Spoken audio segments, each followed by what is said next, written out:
Sometimes the pieces don't make sense until you step far enough back to see the whole picture. And by then, it's too late to pretend you didn't see it forming. After that night at the office party, I started seeing everything differently.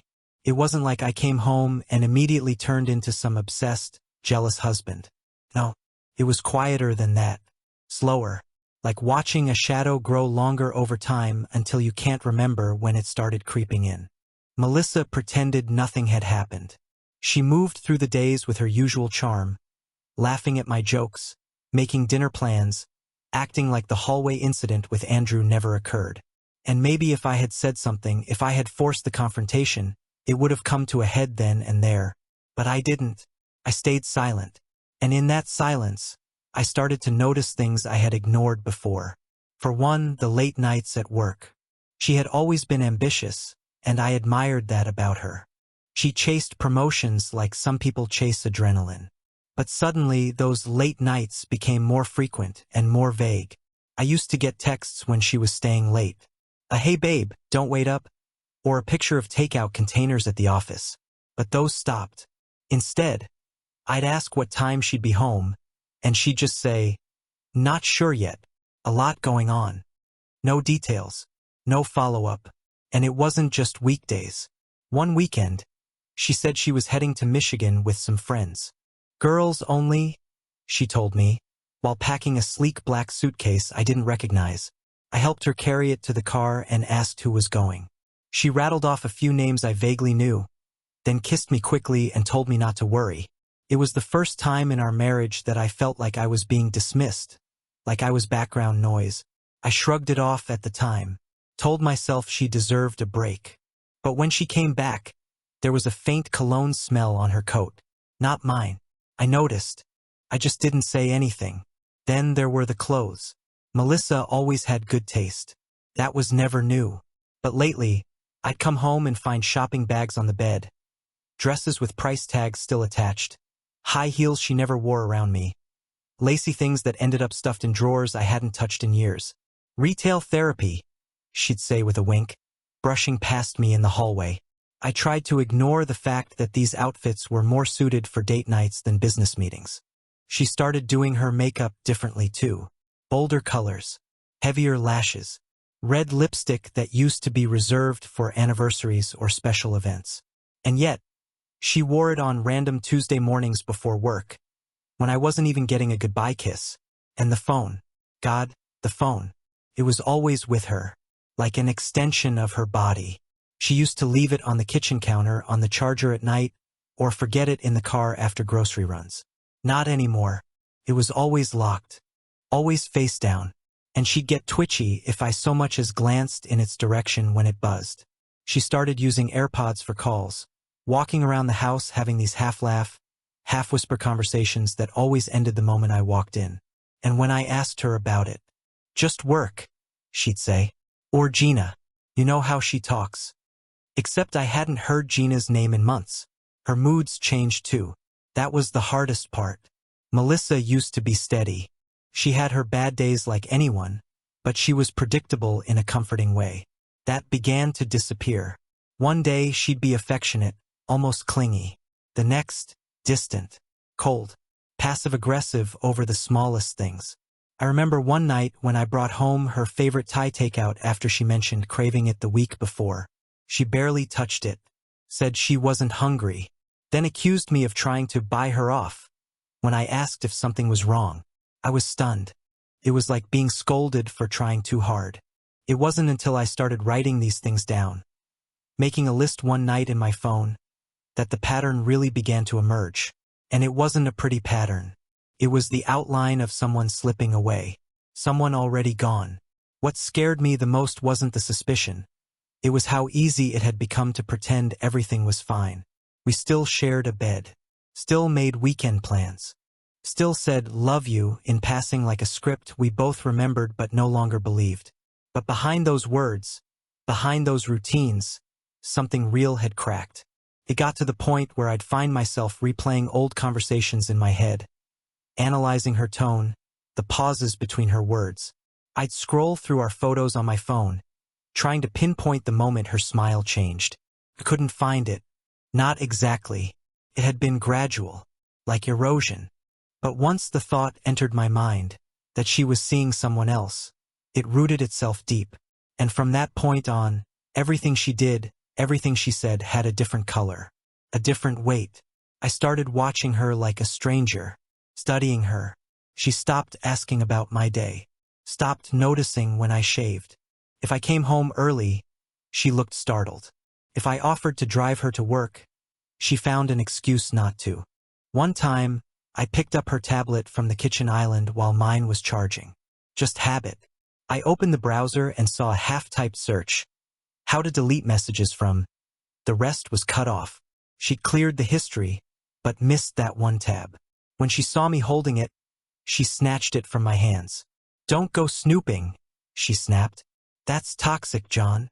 I didn't respond. I just nodded. She walked away like I was the one who had crossed a line. And maybe I had. But what choice did I have when the woman I loved, the woman I married, was turning into a closed door I no longer had the key to? I started noticing how she was always texting at red lights, even while I drove. She'd smile at the screen, bite her lip, then glance at me like she was checking if I was watching. The worst part was, I didn't even want to be right.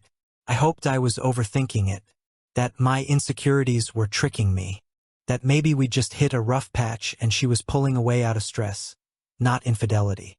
But that hallway in Chicago, that moment I saw her with Andrew, that image never left me. It was branded into me now. And everything I'd ignored before, everything I chalked up to coincidence or harmless changes, they weren't harmless. They were signs, warnings, breadcrumbs leading me to a truth I didn't want to find. And deep down, I already knew what that truth was. I just wasn't ready to say it out loud. Not yet. There's a difference between suspicion and certainty. Suspicion eats at you. Certainty burns you alive. It happened on a Tuesday. Nothing special about it. Nothing suspicious. Just an ordinary day where everything finally broke. I had a dentist appointment that morning, one I'd rescheduled twice because work had been so chaotic. I never told Melissa about the change. Didn't see the point. It was just a cleaning. Normally, I'd be back at the office by lunch.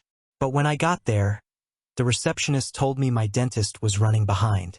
I waited almost 45 minutes in that beige waiting room under fluorescent lights, reading the same magazine cover 5 times without turning a page.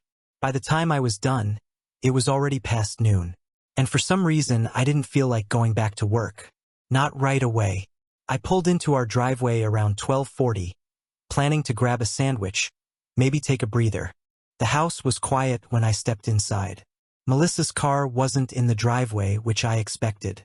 She was supposed to be in the city for a strategy session with her team all afternoon. I dropped my keys on the counter and headed to the kitchen. That's when I heard it. Not a sound exactly, but a voice. Soft, familiar, faint. I stopped in my tracks.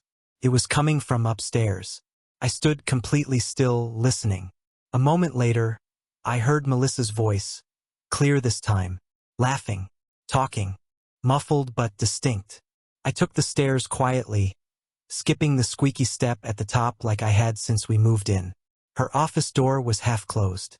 I stepped closer and saw the light from her monitor glowing against the far wall. The door creaked ever so slightly as I pushed it open, and in that instant, I saw everything I needed to see. Melissa sat at her desk, headset on, staring into her laptop screen. Her back was to me. On the screen, I saw Andrew's face. Close, smiling, too comfortable. It wasn't a work call. Not with the way she tilted her head. Not with the soft look on her face. Not with the words she was saying. I only caught a few. "I miss you too. I know. I wish I could. Last weekend was perfect." She was biting her lip, playing with her necklace. She looked younger in that moment, like someone reliving a secret crush. I didn't move, didn't cough. I just stood there, frozen. Then she turned slightly, maybe sensing something behind her. She caught a glimpse of me in the reflection of her screen. She gasped, whipped around, yanked the headset off so fast it fell onto the floor. "John," she blurted. "You scared me." I didn't say anything. She stood up like she was trying to block the laptop screen, even though it was too late. Andrew had already disappeared. Either he hung up or she slammed the lid shut. I don't remember.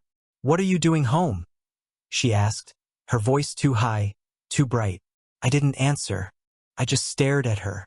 "I thought you were at the office," she said again, now trying to recover.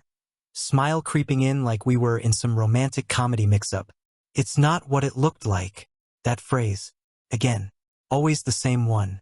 I shook my head slowly, more in disbelief than anger. "Don't," I said. "Don't insult me." Her face dropped. For a second, the mask cracked. She stepped toward me like she wanted to soften the moment, but I stepped back. "John, please," she said. "We were just." "You weren't just anything," I snapped, and my voice surprised me. It wasn't loud, but it was sharp, controlled. "You weren't just talking. You were whispering. You were laughing like a schoolgirl. You said you missed him. You called last weekend perfect. That's not talking. That's not work. That's a relationship." Her mouth opened, then closed. She folded her arms defensively now. "You've been spying on me?" She deflected. That made me laugh cold, tired. "You were in our home, Melissa, on our Wi-Fi, in your robe, talking to him like I don't exist. That's not spying. That's me walking into my house."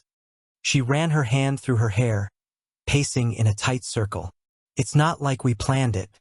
It just happened. I didn't mean for it to go this far." There it was, the confession, buried in a mess of excuses. I stood there for a long moment, just breathing, not saying anything. My hands felt numb. My chest was tight, not with panic, but with finality. "Is it ongoing?" I asked, even though I already knew. She hesitated. "Yes," that word. It hit harder than I expected. "How long?" She looked away. "A few months." I closed my eyes. That made it real. Not a one-time mistake. Not a drunken misstep. A choice. Repeated. Maintained. Protected. "Was it him at the office party?" I asked, already knowing the answer. She didn't reply. That silence was louder than any scream. I turned to leave the room, but she followed me. "Wait, please. Don't walk away. We can fix this, John. We can work through it." "It was a mistake." "You just said it wasn't a mistake," I interrupted. I turned back to face her. "You said it was ongoing. You said it's been happening for months. That's not a mistake. That's a life." She was crying now, but I didn't move. "I still love you," she said, voice cracking. "I do." "No," I replied. "You don't get to say that. You don't lie for months, hide things, and fall in love with someone else while calling this love." She covered her face with both hands. "I didn't mean to hurt you." "But you did." She dropped her hands. "What do you want me to say?" "Nothing," I said, my voice hollow. "There's nothing left to say." I walked out of the room, down the stairs, and out the front door. I sat in my car for 20 minutes, staring at the steering wheel. For so long, I had danced around the edges of the truth, waiting for proof, trying to convince myself that I was imagining things. But now the truth had walked right up to me, stared me in the eye, and didn't blink. And it hurt. It hurt more than I thought it would. Not because I caught her, but because a part of me, even after everything, still wanted to believe she wouldn't do this to me. But she had. And now the rest of my life had to begin. When words lose their meaning, silence becomes a language of its own. After I caught her with Andrew on that video call, everything in me wanted to explode, scream, shatter something, demand every answer, every reason, every detail she'd never offered freely. But I didn't. I said nothing. I walked out that door, sat in my car for what felt like forever, and came back inside long after she had retreated upstairs to the bedroom. She didn't come down. I didn't go up. From that night on, I stopped engaging. It wasn't some brilliant strategy at first. Honestly, I just didn't know what to say. I was too raw. Every word felt like it would either make me look desperate or make me say something I couldn't take back. So I chose nothing. And that nothing began to grow. Melissa tried at first. She sent me a few long texts the next day while I was at work. Paragraphs I didn't read. Apologies, rationalizations, emotional check-ins like, "Are you okay? You didn't sleep next to me last night." I didn't respond. When I got home that night, she was in the kitchen, pretending to make dinner like everything was normal. I walked past her without a word, grabbed a beer from the fridge, and sat outside on the patio. No TV, no music, just the sound of a life I no longer trusted. She came outside eventually, still wearing the act. "Can we please talk?" she asked, her voice gentle, as if we were starting a difficult but manageable conversation. I didn't answer. "John," she continued, sitting on the edge of the chair across from me. "I know you're hurting. I am too. But freezing me out won't help. We need to work through this." I took a sip of my beer and stared at the sky. The silence between us stretched so far that it started to buzz in my ears. She waited like she expected me to break eventually. But I didn't. That silence? It was mine now. My shelter. My shield. She stood up after a minute and went back inside. And that became the routine. Mornings were quiet. I'd get up before her, make my own breakfast, leave for work without saying goodbye. Evenings were quieter. We coexisted like polite strangers, two people who shared the same roof and once shared a life. She tried, occasionally, to sneak in moments of conversation. Asked if I needed anything from the store. Mentioned bills or groceries. She was testing the temperature, trying to see if I'd thaw. I didn't. I wasn't doing it to be cruel. I wasn't trying to punish her. I just couldn't go back to pretending. Pretending that her betrayal was some isolated incident that could be wiped clean with a few tears and therapy sessions. I had spent too long giving her the benefit of the doubt. Now, I was watching how quickly she tried to reset, to smooth over the damage without actually acknowledging it. And it disgusted me, because the worst part wasn't even the affair itself. It was the lies, the months of deception. The way she looked me in the eyes, said, "I love you," and then turned around and gave her real self to someone else. Now she wanted words? She didn't deserve them. I noticed her discomfort growing. The longer I remained silent, the more unsteady she became. She tried different tactics. Being overly nice, cooking elaborate meals, cleaning parts of the house she never cared about before. One night, I came home to candles and a full dinner spread like it was our anniversary. I didn't sit down. She followed me into the living room, her expression desperate now. "I'm trying, John," she said. "I made your favorite. Can we please just talk for 5 minutes?" I looked at her for the first time in days and said quietly, "What's left to say that you haven't already lied about?" She blinked like I'd slapped her. That was the last thing I said for another week. The thing about silence is it forces the other person to sit with their own guilt.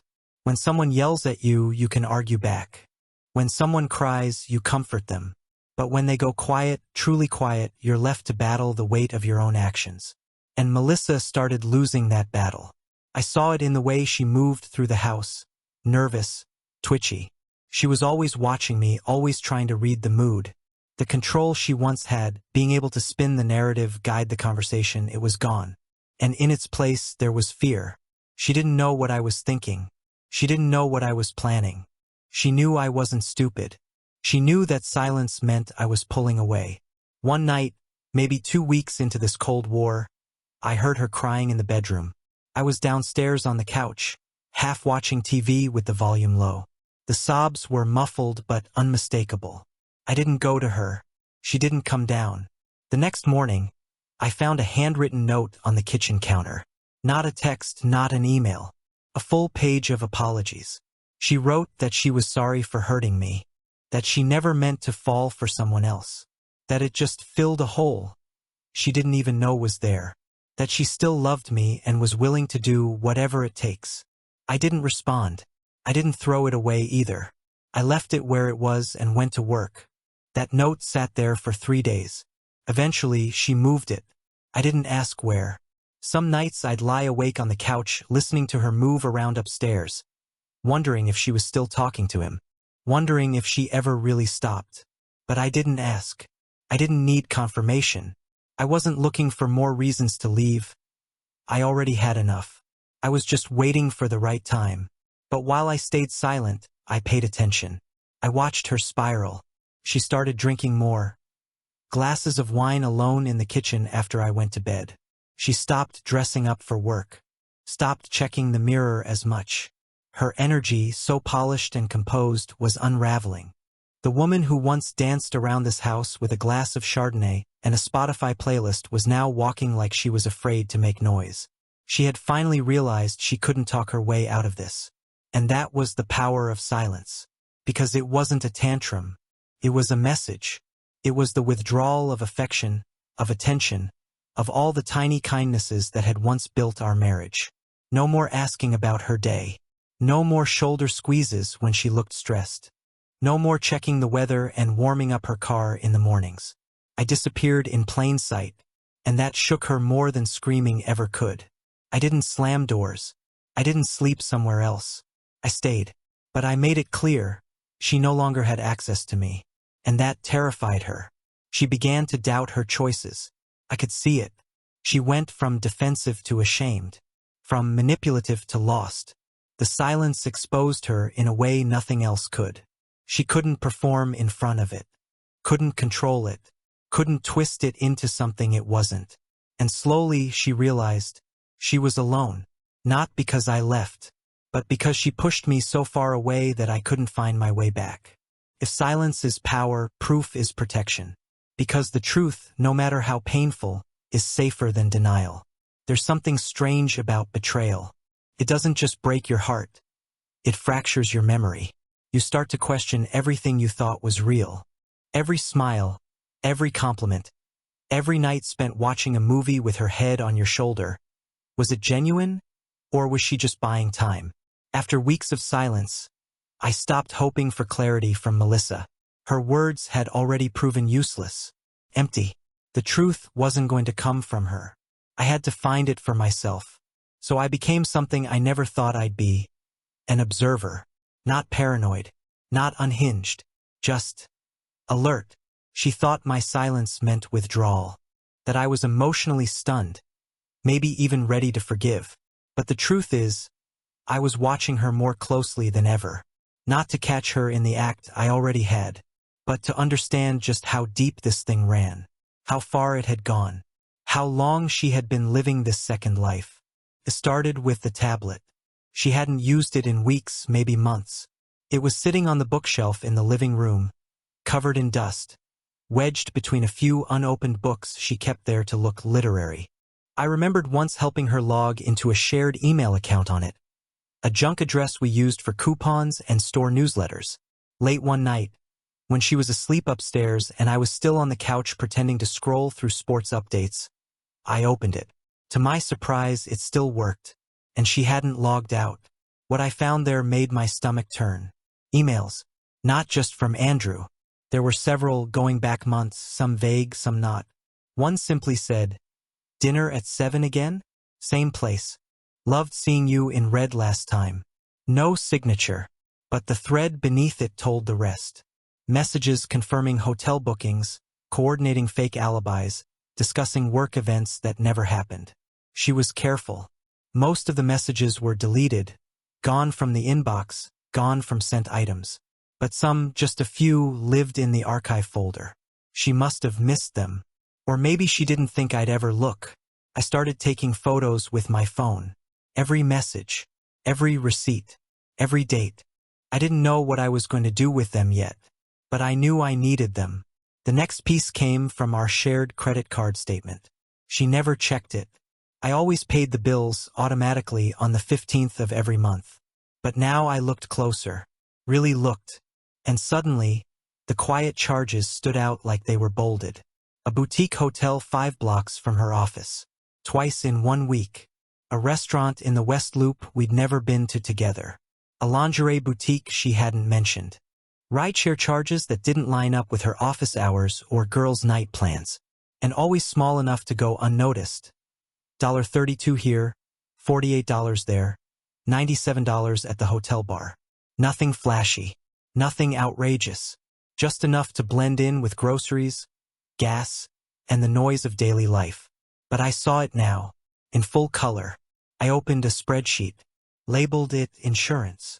It was a joke at first, But the name stuck. I listed the dates, the places, the amounts. I started cross-referencing them with her calendar excuses, the running late texts, the nights she came home just a little too happy or just a little too drained. The picture sharpened. She was careful, yes, but not perfect. People never are. Then I checked the home Wi-Fi history. It wasn't hard. I'd set up the router myself, and the admin panel still had my login saved. I found a few interesting entries in the device list. A second phone connected once. An unfamiliar Android ID, not hers, not mine. Only one time, but it was there. Logged on at 11:04 p.m. One Friday night, and disconnected 2 hours later. That was the night she said she had drinks with coworkers and Ubered home because she lost track of time. 2 hours. At our house. While I was out of town on business. The image of her bringing him here into our home made something inside me twist. My fists clenched before I realized it. That was sacred space. It wasn't just a betrayal of trust anymore. It was a desecration. That was the moment I stopped questioning whether I'd leave. The only question left was how. But I still wasn't done. One morning, while she was in the shower, her phone buzzed on the bathroom counter. Locked. Face down. I didn't pick it up. I didn't try to unlock it. I just glanced at the preview. The message read, "Think about you every night. Can't wait until next time." I didn't flinch. I didn't **T it. I didn't even mention it when she came downstairs 20 minutes later. Hair damp, face glowing like she'd slept peacefully for the first time in weeks. That's the thing about gathering evidence. It's not about reacting in real time. It's about holding it, documenting it, letting it speak for you later when the time is right. I started noticing where she left things. Her purse, her laptop bag, her dry cleaning. If I touched anything, even to move it aside on the kitchen counter, she'd get tense. She'd check it when she thought I wasn't looking. She knew she was being watched, but she didn't know how closely, and I think that's when the shift began. Her confidence wavered. The late nights slowed. The guilt started to settle in her posture. She lingered longer in conversations with me, trying to gauge where I was emotionally. She started initiating touch again. Small gestures like brushing my arm or resting her hand on my back when passing by. But it didn't land, because I had become someone else now too. I was no longer the husband asking for the truth. I was the man quietly collecting it. And somewhere deep down, I think she knew it. She didn't say it out loud, but her behavior gave her away. The fear in her eyes when I looked at her for too long. The tension when I opened my laptop. The way she flinched when I mentioned mail, packages, or the word account. She knew the walls were closing in, and I was building them brick by brick. One night, after she went to bed, I opened a new folder on my desktop. I labeled it plainly, Exit. Inside, I saved every **T, photo, PDF, receipt, and message I had collected. I backed it up twice, once to the cloud, and once on a thumb drive I hid in my office drawer. I didn't know when the right moment would be, but I knew this. If she tried to twist the story, gaslight me, or drag me through the mud, I would be ready. This wasn't just about being hurt anymore. It was about protecting myself from her ability to rewrite the narrative. Because if I'd learned anything, it's that people who lie this well don't stop when they're caught. They just change tactics. So I stayed silent, and I kept watching. And every day, I added one more piece to the puzzle. One more nail in the coffin of our marriage. And I didn't feel crazy anymore. I felt clear, focused, prepared. I gathered everything, photos, receipts, messages, and quietly met with a lawyer. While Melissa thought I was distant and depressed, I was organizing my exit. I built a timeline, backed up every file, and prepared for the moment I'd finally reveal what I knew. I wasn't going to yell. I was going to end it on my terms. She came home from another fake trip and found everything laid out. Proof, dates, names. Her excuses fell apart. I filed for divorce that week. Rumors at her job spread fast. She lost more than me. She lost everything she'd gambled for. I walked away, not just from her, but from the lies. I didn't just survive the betrayal. I buried it.